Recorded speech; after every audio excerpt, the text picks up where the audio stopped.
우리는 지난 석 주 동안에 마태복음 10장을 세 차례에 걸쳐서 슬기로운 성도의 신앙생활이라는 타이틀을 걸고 말씀을 들었죠.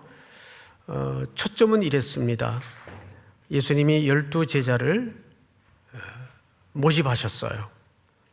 그리고 그들을 통해서 세상에 하나님의 말씀을 전하기를 원하셨습니다. 근데 그들을 세상에 보내기에 앞서서 정말 안타까운 마음으로 당부해야 될 몇 가지 아주 중요한 원칙과 가치관들이 있었습니다. 오죽 예수님의 마음이 답답했으면 이렇게까지 표현을 했죠. 내가 너희를 세상에 보내는 것은 마치 이리떼 가운데 보내는 것과 같다. 이렇게까지 표현을 하셨어요. 그러면서 우리는 그 질서 아래 슬기로운 신앙생활은 어떤 모습이어야 할까를 예수님 말씀을 통해서 들었죠. 가장 그 첫 번째 주제가 뱀같이 지혜롭고 비둘기같이 순결하라. 언뜻 보기에는 두 개의 이야기처럼 들려지지만 이것은 사실 하나의 이야기라고 말씀을 드렸었어요. 그리고 두려워하지 마라. 두려워하지 마라. 너희들이 세상에 보내어져서 고난을 받고 박해를 겪는 것은 어쩌면 당연한 것이다. 왜냐하면 그 당시 스승과 제자들의 관계는 어느 정도 절대적인 관계였는가 하면 종과 주인의 관계만큼이나 절대적인 관계였어요. 그래서 제자들의 최고의 영광은 스승을 닮는 겁니다. 스승처럼 사는 것이고 스승을 닮는 것이 제자들의 최고의 영광이에요. 그런데 그들의 스승이신 예수 그리스도께서 세상에 부딪히시면서 고난을 받고 박해를 경험하고 반대에 부딪혀요. 스승이 그럴진된 제자들이 그와 방불한 고난을 겪는 것은 견디고 인내해야 되는 차원이 아니라 자랑이고 영광이어야 된다는 차원에서 말씀을 드렸었습니다. 이제 오늘 11장으로 넘어오면서 1절은 지난 세 차례에 걸쳐 나눈 말씀의 총 결론입니다. 1절을 제가 한번 읽어드리겠습니다. 예수께서 12제자에게 명하기를 마치시고 이에 그들의 여러 동네에서 가르치시며 전도하시려고 거기를 떠나 가시니라. 이게 10장의 결론입니다. 그리고 이제 2장으로 넘어오면서 살짝 간격이 있어요. 시간적 간격이 있습니다. 학자들은 한 1년여 시간이 지났다라고 보는 게 정설이에요. 그 사이에 많은 일들이 있었겠죠? 근데 오늘 놀라운 본문이 2절에서 눈에 띕니다. 뭐냐면 요한이, 여기 요한은 성경에 여러 요한이 등장을 하지만 특별히 세례 요한을 얘기합니다. 요한이 지금 어디 있습니까? 옥에서. 그러고 보니까 요한이 지금 무슨 일로 옥에 갇혔습니다. 성경에는 그 사연들이 사복음서에서 상세히 나오지만 오늘 시간 분량이 많지 않기 때문에 그냥 스토리로 대체할까 합니다. 이 당시에는 유대인들이면 누구나 알 수 있는 궁궐 스캔들이 벌어졌어요. 이 지역을 책임지고 있던 분봉왕인 헤롯 안티파스가 자기 동생의 아내를 뺏어서 와이프로 삼아요. 이 희대의 부도덕한 스캔들이 권력의 핵심부에서 일어난 겁니다. 이걸 천하가 다 알아요.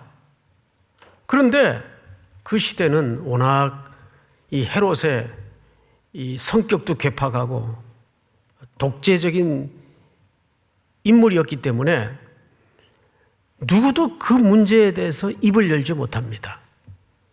슬픈 침묵만이 지배하고 있었어요. 이때 하나님의 사람 세례 요한이 일가를 합니다.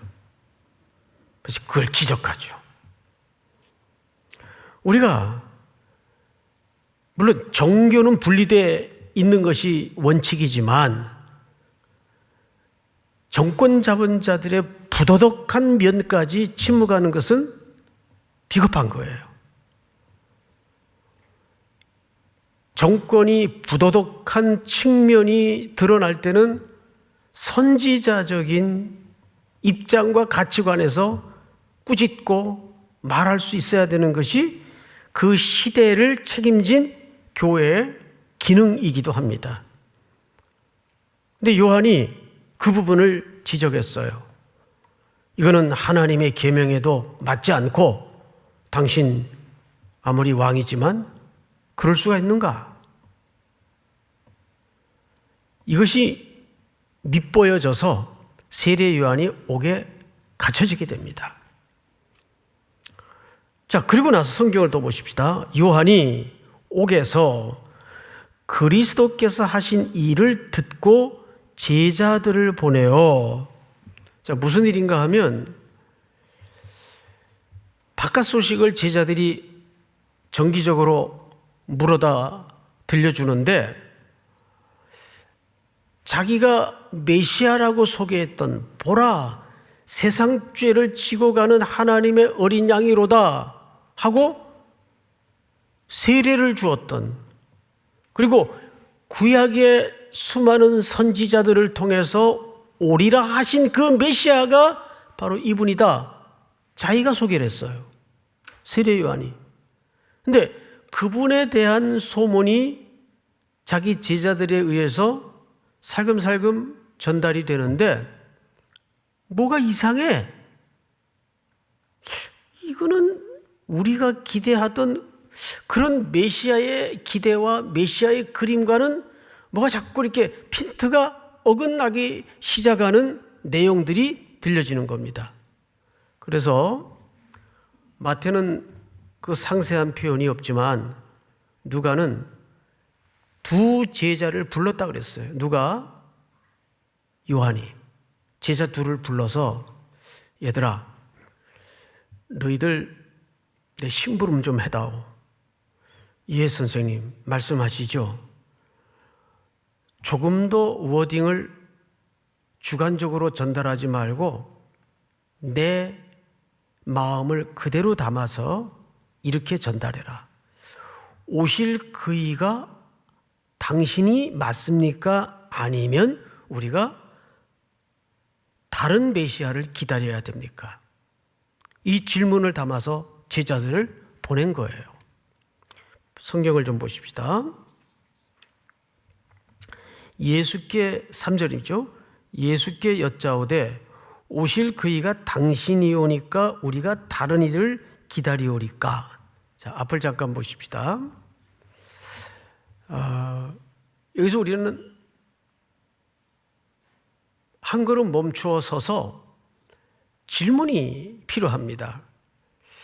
도대체 요한은 어떤 기대를 했었길래, 도대체 이 제자들은 어떤 기대를 가졌길래 오실 그이가 당신 맞습니까? 아니면 우리가 다른 메시아를 기다려야 됩니까? 라고 질문을 해야만 했을까요? 그런데 오늘 2절을 보니까 표현이 특이해요.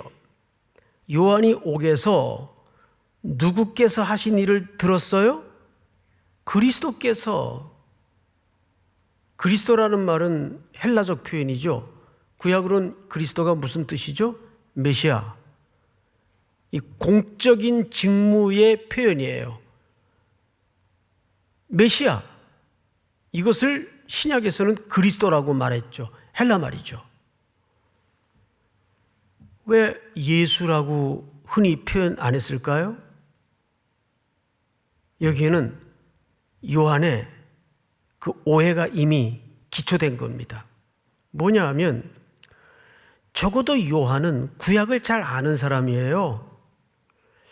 근데 내가 배운, 내가 붙들고 있던, 내가 기다리고 있던 메시아는, 이사야가 예언한 그 메시아는 이런 메시아가 아니었어요. 뭔가 한 가지가 빠진 것 같아요. 그래서 요한의 오해의 근거가 되었던 그 이사야 예언을 한번 보자고요. 35장 한번 보십시다. 겁내는 자들에게 이르기를 굳세어라. 두려워하지 말라. 보라, 너희 하나님이 오사 뭐 하시며 보복하시며 뭐 하실 것이라? 갚아줄 것이라. 이 중요한 개념이에요. 그 메시아가 오면 그동안 억눌려 오로지 메시아만을 기다리고 살았던 사람들에게 하나님께서 보응하실 것이고, 그들을 힘겹게 만들고 괴롭히던 모든 순종치 않았던 자들에 대해서는 철저하게 보복하실 것이다. 하나님이 오사 너희를 구원하시리라. 이것이 이사야 선지자의 예언의 중요한 한 기둥이에요. 그리고 다음 절을 보십시다.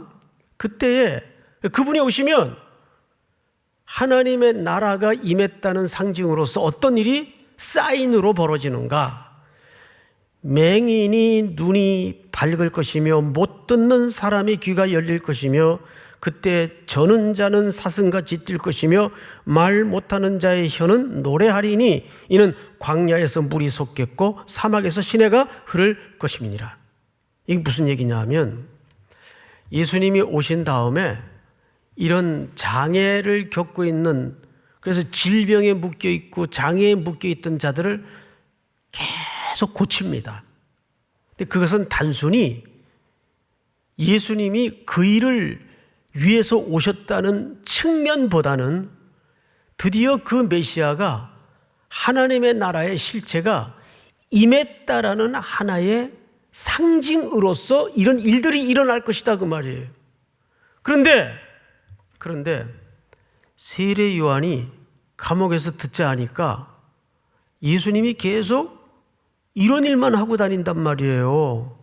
맹인 눈을 뜨게 만들고, 말 못하는 자는 말하게 만들어서 그 혀를 풀어줘서 찬송하게 만들고, 뛰지 못하던 자들은 사슴같이 뛰게 만들고, 못 듣는 자는 귀를 열어서 듣게 하고, 그리고 맨날 죄인의 친구가 되어서 그저 이런 장애를 겪고 있는, 이 장애는 그 당시 사회적 통념 속에는 뭐예요? 죄인으로 취급받던 사람들이란 말이에요. 저주의 대상이었단 말이죠. 이런 인식이 가득했던 때인데 이런 사람들만 계속 만나고 치료하고 다니더란 말이에요. 그리고 한 가지가 빠졌어요. 정작 멸망과 심판과 보복은 안 하시더라고요. 자, 4절을 다시 보세요. 하나님이 오사 보복하시며 갚아주실 것이라. 또 65장을 넘겨볼까요? 61장. 주 여호와의 영이 내게 내리셨으니 이는 여호와께서 내게 기름을 부으사 가난한 자에게 아름다운 소식을 전하게 하려 하심이라. 나를 보내사 마음이 상한 자를 고치며 포로된 자에게 자유를, 갇힌 자에게 노임을 선포하며. 이런 일들이 메시아가 오시면 일어난단 말이에요. 근데 지금 누가 갇혔어요? 누가 갇혔어요? 세례 요한이 지금 묶여 있잖아요. 뭐 잘못해서 묶인 것도 아니에요. 불의한 거하고 부도덕한 권력을 향해서 일가를 가하다가 지금 죽기 일부 직전에 있는데 계속 밖에서 들려오는 소식은 좀 그 예수님이 좀 너무 한가히 다니시는 거 아닌가? 나는 지금 한시가 다급한데 초놈이 아까울 정도로 목숨이 점점 옥죄어 오는데 들려오는 소식은, 그래서 제자들을 보내서 이 질문을 한 거예요. 오실 그이가 당신 맞습니까? 아니면 우리가 다른 일을 기다려야 하겠습니까? 요한은 자기가 메시지를 전할 때에도 이미 도끼가 나무 뿌리에 놓였다. 자, 마태복음 3장 요한이 요단강가에 서서 세례를 받으러 나오시는 예수님과 그 청중들을 향해서 뭐라 했나 한번 봅시다. 요한이 많은 바리새인들과 사두개인들이 세례 베푸는 데로 오는 것을 보고 이르되 독사의 자식들아, 누가 너희를 가르쳐 임박한 진노를 피하라 하더냐? 그러므로 회개에 합당한 열매를 맺고. 같이 읽읍시다. 시작. 속으로 아브라함이 우리 조상이라고 생각하지 말라. 내가 너희에게 이르노니 하나님이 능히 이 돌들로도 아브라함의 자손이 되게 하시리라. 이미 도끼가 나무 뿌리에 놓였으니, 이미 도끼가 나무 뿌리에 놓였다는 말은 나무 뿌리에다가 날을 갖다 대고 찍어내기 위해서 이렇게 들어진 상태를 얘기합니다. 사실상 좋은 열매를 맺지 않은 나무마다 찍혀 어디에 던져지리라? 불에 던져지리라. 심판을 얘기한 거예요. 마지막 절 11절, 나는 너희로 회개하게 하기 위하여 물로 세례를 베풀거니와 내 뒤에 오시는 이는 누구를 가리킨 거죠? 메시아, 그리스도. 능력이 많으시니 나는 그의 신을 들기도 감당하지 못하겠노라. 그는 성령과 뭐로? 불로. 이 무슨 뜻인가 하면 성령과 불이 같이 표현이 되니까 불같은 성령, 이렇게 오해를 독자들이 해요. 그 얘기가 아니고 성령의 역할과 불의 역할을 따로 설명하는 거예요. 성령의 역할은 뭡니까? 건지고 구원하시는 역할이에요. 생명을 주시는 역할이에요. 불은 사르고 태우고 심판하는 역할을 얘기하는 거예요. 그분이 오시면 이러한 가름의 역사가, 분리의 역사가 나타날 것이다. 그 일이 지금 뿌리에 도끼가 놓였다. 긴박하고 임박했다, 그 말이에요. 이 메시지를 누가 했어요? 세례 요한이 한 거예요. 그러니까 세례 요한이 지금 갇혀 있지만 한켠 뭘 기대했을까요? 그분이 메시아라면 나의 이 다급함과 절박함과 이 위기를 그냥 두고 보지는 않을 것이다. 이 기대가 있었을까요? 없었을까요? 지금 자기가 갇혀 있단 말이에요. 이사야 선지자의 고백처럼. 놓여지지도 않고 풀어질 희망도 기미도 없는 거예요. 그리고 계속 들려오는 예수님의 소식은 뭐 병자 고쳐 다니고 화평해야 된다. 자기의 지금 이 절박하고 긴박한 상태와 상황과는 너무 지금 좀 속된 말로 자꾸 예수님 딴짓만 하고 다닌단 말이에요. 그러니까 지금 제자들과 요한의 기대와 예수님의 행보가 안 맞아요. 그런데 이런 어긋남이 오늘 우리들에게는 없나요? 여전히 우리들에게도 이런 현상이 벌어져요. 보세요. 이런 세계적인 팬데믹 상황을 모두가 겪으면서 우리 성도들, 소상공인, 또 우리 청년들, 특별히 믿는 자들 입장에서 볼 때 얼마나 기가 막힌 지금 시간을 겪고 있습니까? 그런데 하나님은 아무 사인이 없어요.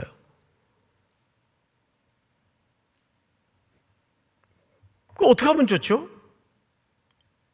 오늘 우리가 첫 번째로 걸러낼 줄거리가 이 문제예요.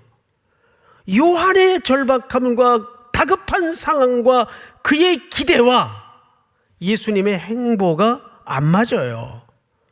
이때만 과연 이런 간극이 있었는가? 그렇지 않다는 거죠. 지금도 우리의 실제적이고 현실적인 삶 속에 하나님, 이 오래고 지리한 이 끔찍한 상황을 언제까지 내게 거두어 가지 않으시렵니까? 하나님 살아계시다면서요, 일터의 동료들이, 주변에 믿지 않는 이들이 계속 조롱은 쏟아내고 하나님은 침묵하시는 것 같고, 그런데 여러분 6절을 보세요. 6절이 중요합니다. 다 같이 한번 읽겠습니다. 시작. 누구든지 나로 말미암아 실족하지 아니하는 자는 복이 있도다 하시니라. 누구든지 나로 말미암아 실족하지 아니하는 자는 복이 있도다 하시니라. 제가 가끔 이런 표현을 자주 여러분들에게 했었죠.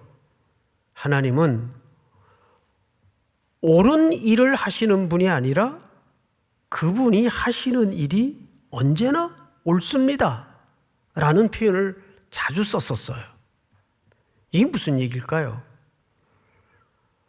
예수 그리스도는 창조주시요 우리 주인이세요.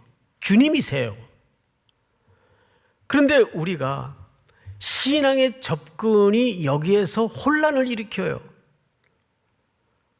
하나님의 사역, 예수님의 역사는 나의 필요와 나의 긴급함과 나의 절실함이 그분의 사역에, 그분의 액션에 기초가 돼야 된다고 생각을 해요.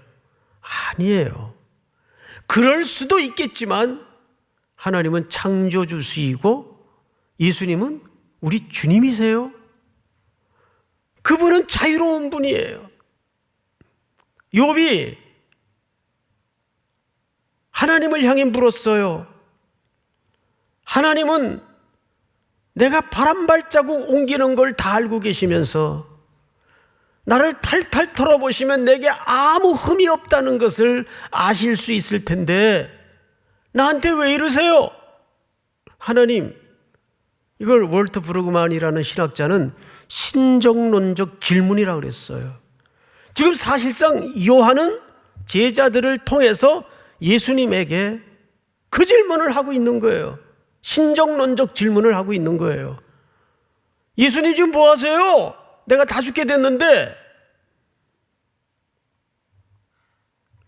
그러자 하나님이 욥에게 여러 장에 걸쳐서 큰 질문을 하세요. 욥아, 네 질문은 됐고 내가 너한테 몇 마디 묻자. 이 땅에 기초를 놓고 하늘에 궁창을 펼 때 너 어디 있었니? 대답 없죠. 두 번째, 바다의 길을 만들고 수많은 어종을 풀어놓을 때 너 뭐 했니? 할 말 없죠. 하늘에 궁창을 펼쳐놓고 해달별을 걸어놓을 때 너 뭐 했니? 그제서야 욥이 꺼내는 큰 회개 언어가 유명한 마디가 하나 있죠. 내가 전에는 귀로 듣기만 하였사더니 이제는 눈으로 주를 배움나이다. 내가 제 가운데 앉아 회개하나이다. 지금 요한이나 제자나 오늘 이 말씀을 듣고 있는 우리 모두는 같은 질문을 하고 있는 거예요. 하나님, 내가 지금 죽겠어요.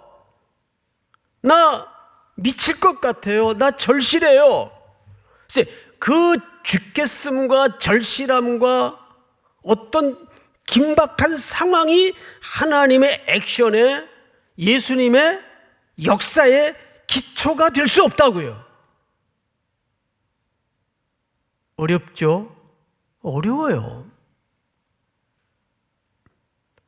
그래서 나로 말미암아 실족하지 않는 자는 복이 있다는 말이 그래서 나오는 얘기예요. 자, 그 다음 성경을 한번 보십시다. 7절. 그들이 떠나매 그 제자들이 돌아갔어요. 아리송한 예수님의 대답을 듣고 돌아갔어요. 예수께서 무리에게 요한에 대하여 말씀하시되, 이제 예수님 주변에 남아있던 제자들도 또 여러 사람이 있었겠죠? 요한에 대해서 말씀을 하세요. 그런데 그 말씀이 엄청난 말씀을 하세요. 엄청난 말씀. 보십시오. 너희가 무엇을 보려고 광야에 나갔더냐? 바람에 흔들리는 갈대냐? 자, 앞을 보십시다. 예수님의 질문이 뭐냐면 너희가 무엇을 보러 광야에 나갔더냐 그랬어요. 광야.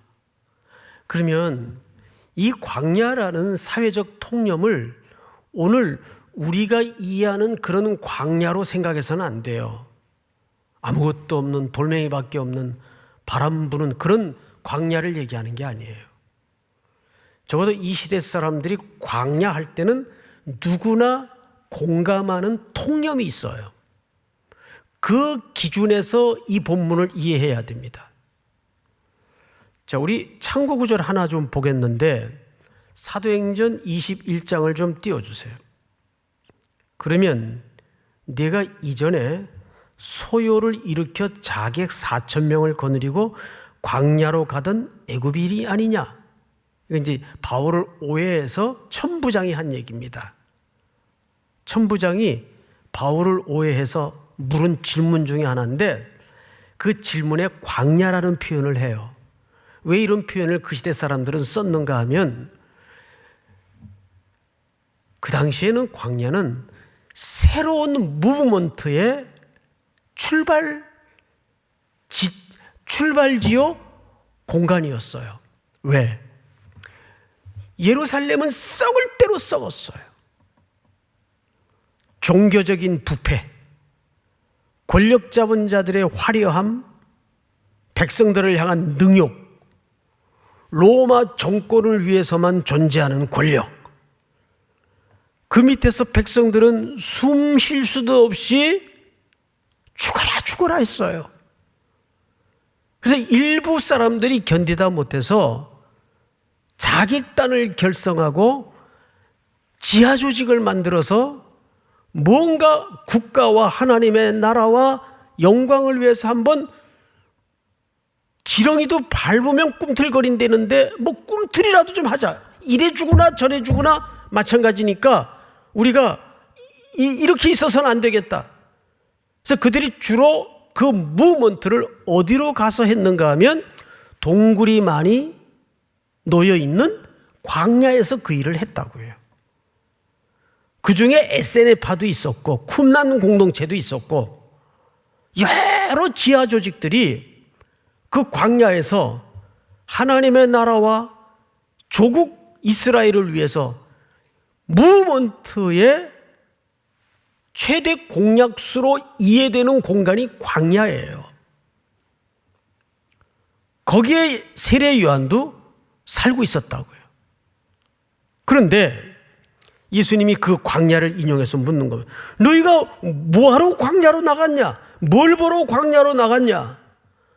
바람에 흔들리는 갈대냐 그랬어요. 갑자기 갈대 얘기를 하세요?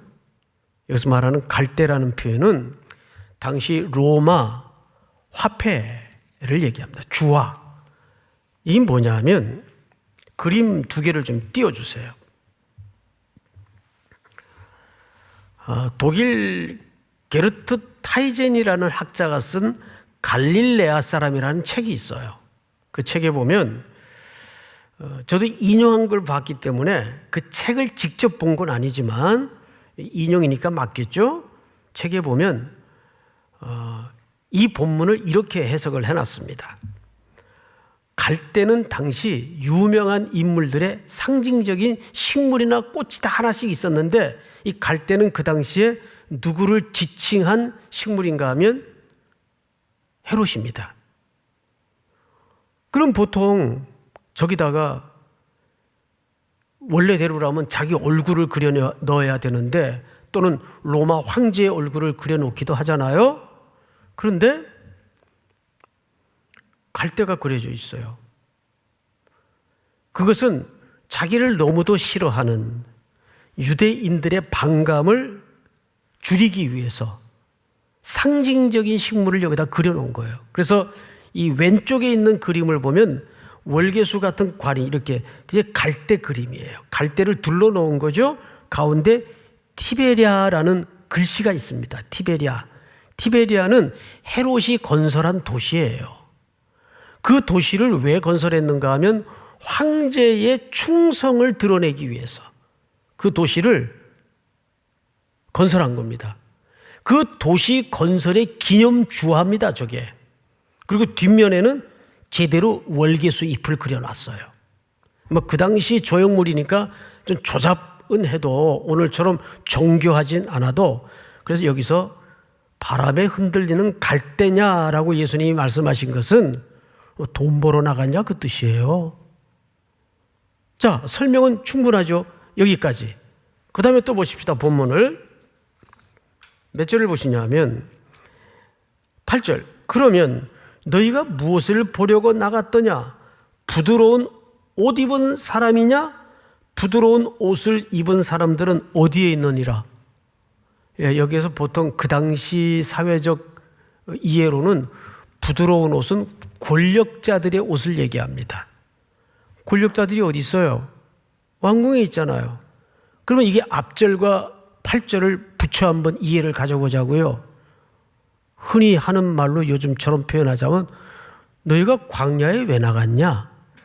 뭐 돈과 권력 때문에 나갔냐? 그거 찾으려고 나갔냐? 아니지 않느냐? 그리고 또 한 가지 마지막 예시를 드는데 9절 다 같이 읽겠습니다. 시작. 그러면 너희가 어찌하여 나갔더냐? 선지자를 보기 위함이었더냐?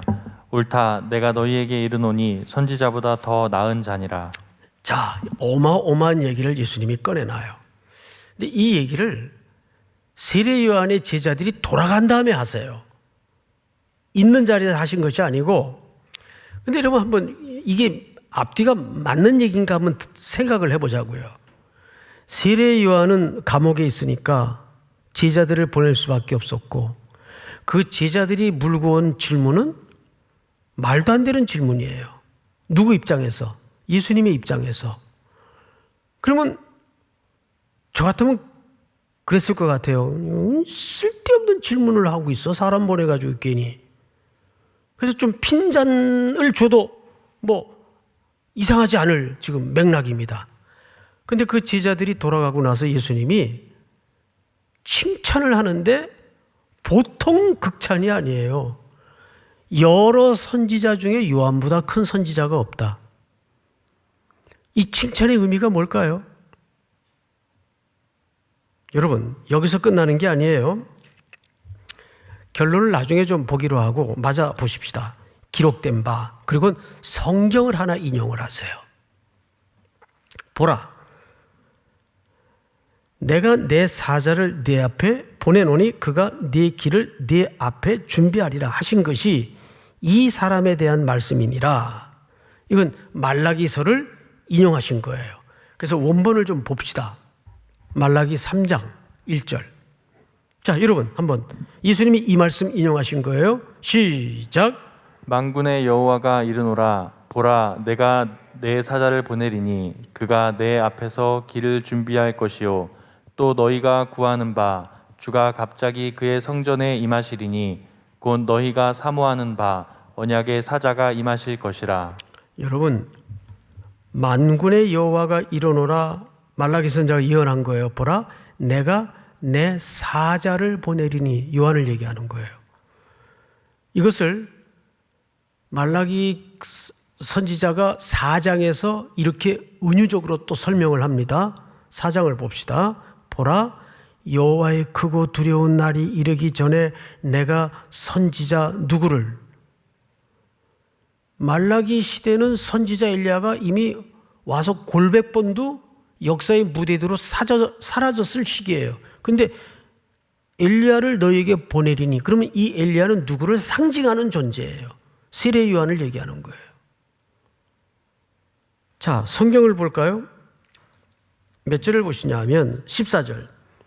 14절을 오늘 본문 14절입니다. 다 같이 시작. 만일 너희가 즐겨 받을진대 오리라 한 엘리야가 곧 이 사람이니라. 할렐루야. 오리라 한 엘리야가 바로 이 사람이라. 누굴 가리키는 거죠? 요한. 그러니까 요한이 말라기에 예언한 그 엘리야가 이 세례 요한이었다 그 말이에요. 그러면 이것이 얼마나 놀라운 일이 되냐 하면 성경을 또 보십시다.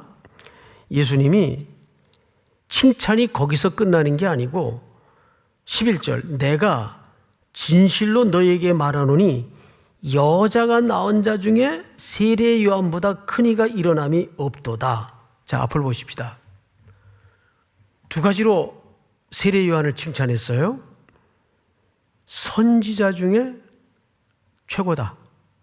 요한보다 큰 사람 없다. 그리고 두 번째는 더 어마어마한 얘기를 해요. 여인이 낳은 자 중에, 여기서 여인이 낳았다라는 표현은 모든 인류의 자연적인 출생을 얘기합니다. 우리 다 여자가 낳잖아요. 그죠? 예. 그 중에 요한보다 위대한 자가 없대요. 이야, 요한이 뭐 때문에 예수님이 이렇게 극찬을 하실까? 지금 좁은 문맥으로는 엉뚱한 질문을 보내서 야단 맞아도 시원찮을 상황인데 그건 접어두세요, 그냥. 그리고 예수님은 요한의 역사의 포지셔닝에 대해서 집중하여 설명하시는 거예요. 그렇게 잠깐 오해할 수도 있고 또 착각할 수도 있다. 그러나 그게 중요한 게 아니다. 이 요한은 선지자 중에 요한보다 큰 선지자가 없고 여인이 낳은 자 중에 요한보다 위대한 자가 없다. 왜 이렇게까지 설명하시는가? 이런 이유 때문입니다. 성경을 보시면 13절 모든 선지자와 율법이 예언한 것은 요한까지니. 여러분 앞을 보세요. 그러면 구약은 누구까지란 얘기입니까? 모든 선지자와 율법이 예언한 것은 누구까지니? 요한까지니. 그 구약은 누구로 끝난다는 얘기예요? 요한으로 끝난다는 얘기예요. 실질적인 구약의 피니시 라인은 요한까지라는 얘기예요. 그러면 요한의 마지막 선지자 중에 구약의 마지막 주자는 누구입니까? 요한이에요. 크다 말해도 뭐라 할 상황이 아니죠? 게다가 요한은 신약을 뚫어놓는 길잡이 역할을 해요. 요한의 역할이 뭐예요? 그 메시아가 오실 것이다.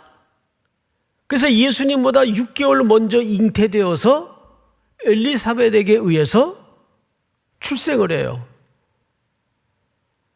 그러니까 여인이 낳은 자 중에 이보다 중차대한 시대적 성경적 역할을 한 인물이 있어요, 없어요?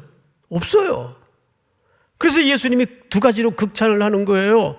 선지자보다 구약을 끝내는 요한보다 위대한 자가 없고 여인이 낳은 자 중에 이보다 위대한 자가 없다. 예수님을 잉태했던 마리아가 잉태 소식을 듣고서 제일 먼저 찾아간 곳이 어디입니까? 엘리사벳이에요. 요한을 잉태했던 먼 친척벌 되는 엘리사벳을 먼저 찾아가서 그 6개월 먼저 잉태되었던 복중의 세례 요한이 성령이 충만해서 복중에서 뛰었어요. 왜? 메시아가 지금 들어오시거든요. 마리아의 복중에 잉태된 메시아가 들어오니까 아기 세례 요한이 복중에서 메시아를 영접하고 메시아를 만난 기쁨에 성령이 충만해서 복중에서 뛰노는지라. 할렐루야. 그러니 이 정도 칭찬 인색할 수가 없죠. 그런데 오늘 본문에 반전이 있어요. 11절 다시 가보세요. 내가 진실로 너에게 말하노니 여자가 낳은 자 중에 세례 요한보다 큰 이가 일어남이 없도다. 여기까지는 이제 이해가 됐어요. 그러나 천국에서는 극히 작은 자라도 그보다 크니라. 자, 이제 앞을 보십시다. 다 됐어요.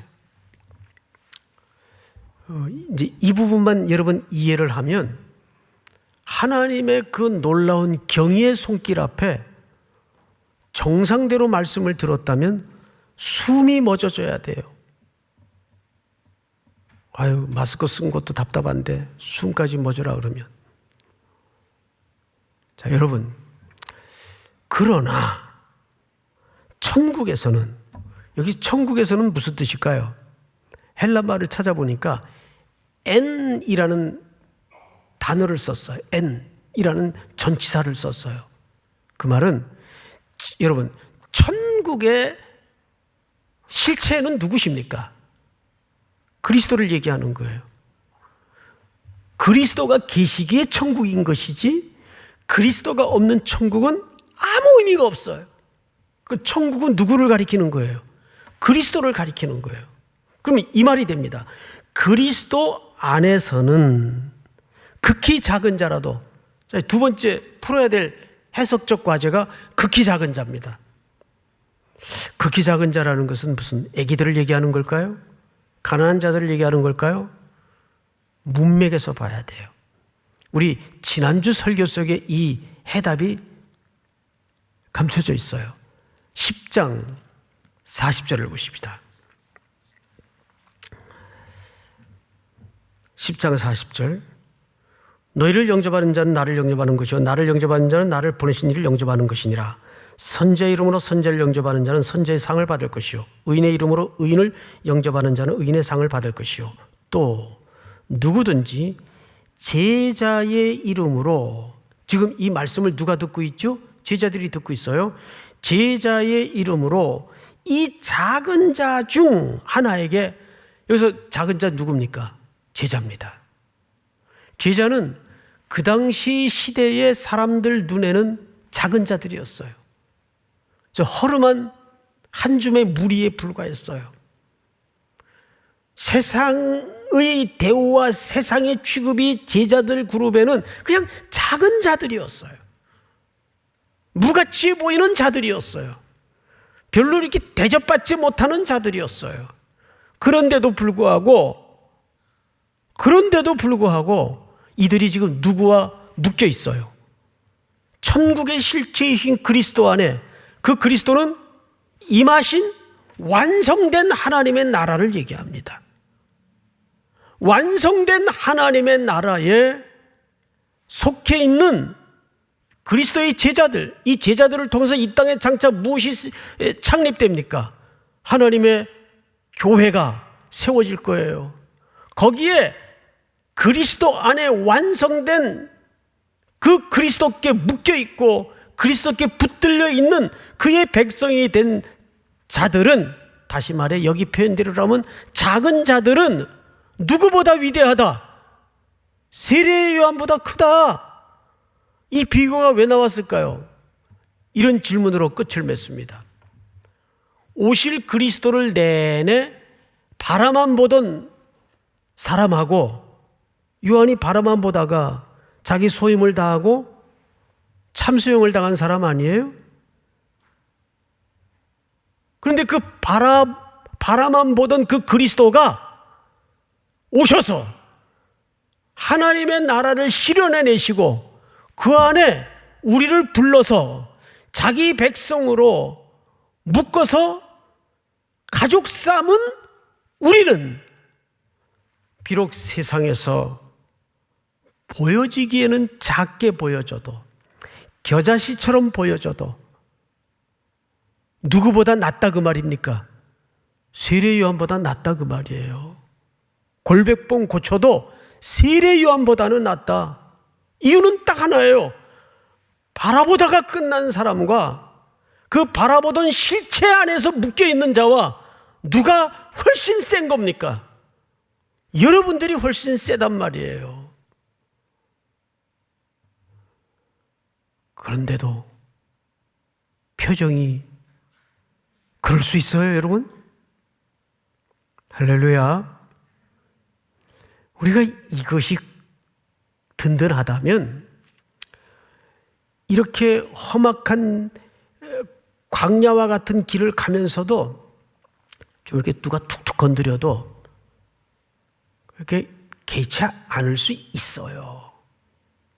거기에 양양하고 껌껌마다 뭐 시비에 말리고 시비에 걸리고 그럴 이유가 없어요. 이미 우리는 누구 안에 밴딩되어 있는 존재들입니까? 예, 천국의 실체요 완성된 그리스도 안에. 그리고 우리가 받을 진노를 그분은 받으시러 십자가를 향해 뚜벅뚜벅 걸어가시는 겁니다. 요한의 입장에서는 기대가 무너졌어요. 어떻게 무너졌죠? 지금 빨리 심판하시고 불로 다 태워버리시고 그러시지, 지금 나는 급해 죽겠는데 지금 이렇게 한가하실 때입니까? 이 심정이란 말이에요. 근데 우리의 절박함, 우리의 긴박함, 우리의 절실함이 그분의 사역의 기초가 될 수 없고 하나님의 역사의 근거가 될 수 없다는 거예요. 그보다 더 높은, 더 위대하고 더 영광스러운 묶음으로 십자가에 우리를 묶어서 우리의 죄를 영원히 던져버리시고 하늘 백성으로 삼으셔서 오늘도 우리가 디딘 발자국은 고단한 발자국일 수밖에 없지만 앞서 걸어가신 우리의 영원한 스승이신 예수 그리스도의 걸음을 따라 우리는 그 환난을, 그 고난을, 그 눈물을 영광스러워하고 자랑스러워하는 제자의 길에 들어서 있다는 것을 잊지 말아야 되는 거죠. 믿습니까? 오늘 이 말씀이 또 한 주를 살아낼 여러분들에게 영광이 되고 노래가 되고 흥겨움이 되는 복된 은혜가 있기를 주님의 이름으로 축복합니다. 우리 일어나십시다. 주는 완전합니다.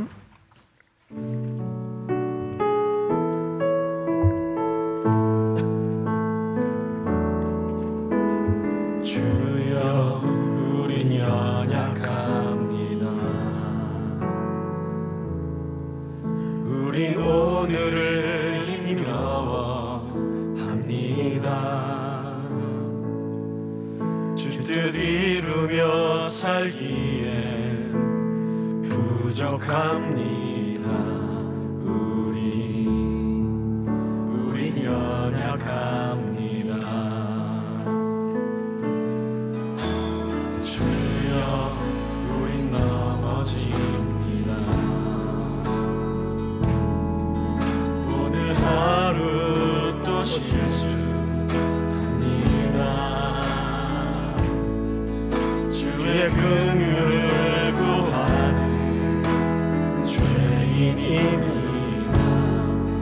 우리 주만 바라봅니다. 하늘 주님의 은혜 온 세상 위에 넘칩니다. 가릴 수 없는 주 영광, 가릴 수 없는 주 영광 온 땅 위에 충만합니다. 주님만이 길이오니 우린 그 길 따라갑니다. 우린 그 길 따라갑니다.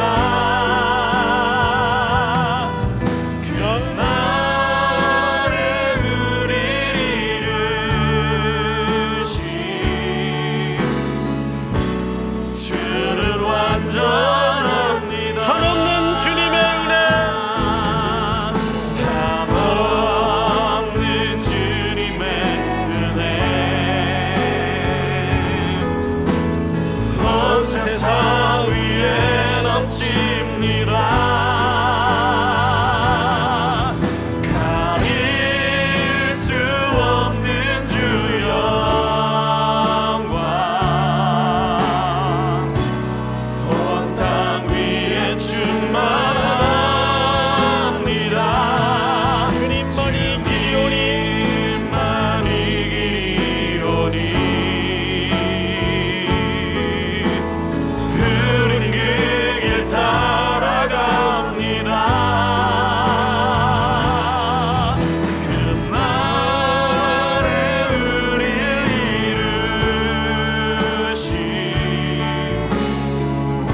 전합니다.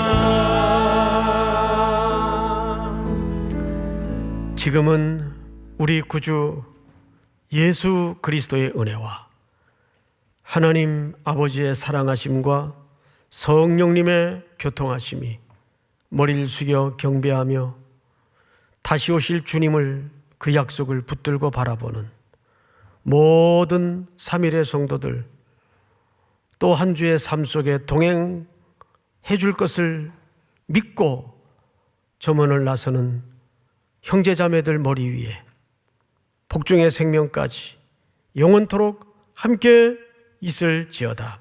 아멘.